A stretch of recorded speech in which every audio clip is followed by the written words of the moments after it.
Assalamu alaikum wa rahmatullahi wa barakatuh. Alhamdulillah, dushimiye Allah subhanahu wa ta'ala. Tunasaba n'Imana Muhammad sallallahu wa sallam alayhi.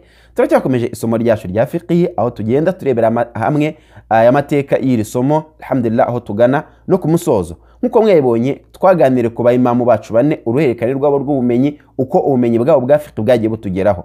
Nifuje ko twarangiriza cyangwa se aho tugana ku musozo nabaha n'amateka ya bamwe mu bamenyi ba Kisilamu bariho ku gihe cy'abasahaba, bari bafite madhahib cyangwa bafite amashuri akomeye ya fiqh, ariko amashuri yabo ntiyasigasirwa nkuko abayimamu bacu bane twabonye ko amashuri yabo yagiye asigasirwa. Turahera kuri Hasan al-Basri.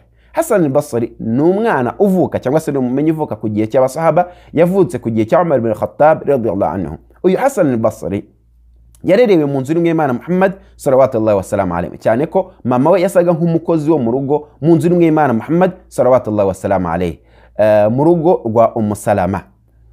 Uyu Hasan al-Basri nkuko bivugwa n'umwe mu bamenyi, handitswe ibitabo bye cyangwa se handitswe fatwa ziwe ziza kugera muri volume zirindwi, z'ibitabo birindwi.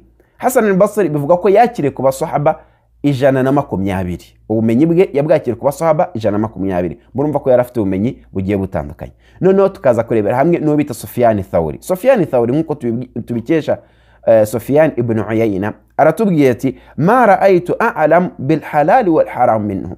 Sufyan Thawri ntawe naba narabonye umurusha kumenya halal na haram. Naam. Twarangiza tukajya kuri Auza'i. Twajya kuri Auza'i nkuko Imam an-Nawawi avuga ko inaqad al-ijma', abamenyi bose bemeranyije yuko Auza'i yari imam min a'immati al-muslimin, yari imam wa imamu ba Kisilamu cyangwa se yari umumenyi mu bamenyi ba fiqh.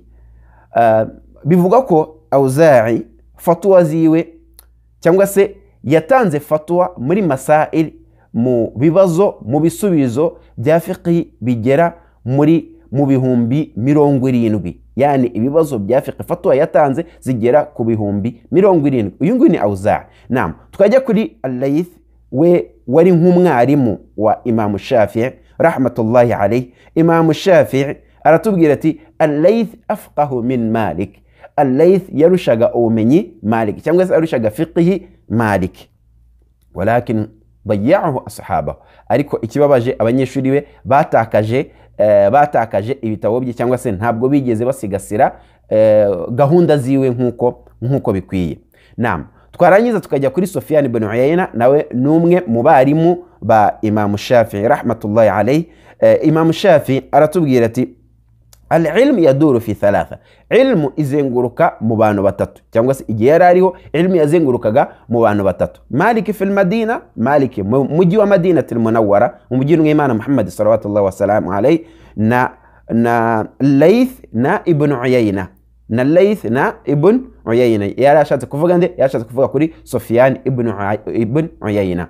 Noneho twarangiza tukajya kuri Ishaq ibn Rahoya. Ishaq ibn Rahoya nkuko Shafi'i rahmatullahi alayhi.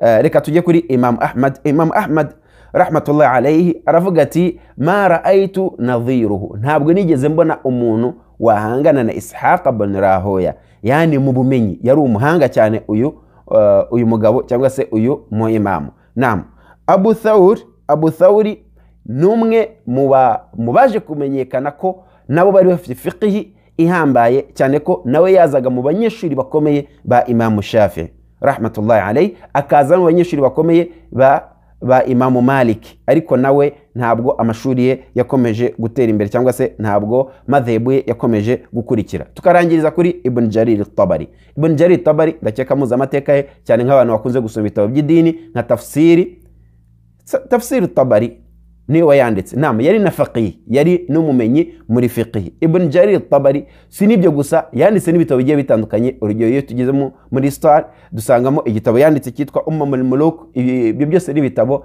Ibn Jarir yagiye yandika, nawe ni umwe mu bamenyi ba fiqh. Imvugo zabo rero uzasanga mu bitabo bya fiqh. Bari abayimamu bakomeye, ariko ntabwo bamenyekanye mu bumenyi bwa fiqh cyane nkuko twabonye bari abayimamu bane. Dusaba Allah subhanahu wa ta'ala ko yatwakirira.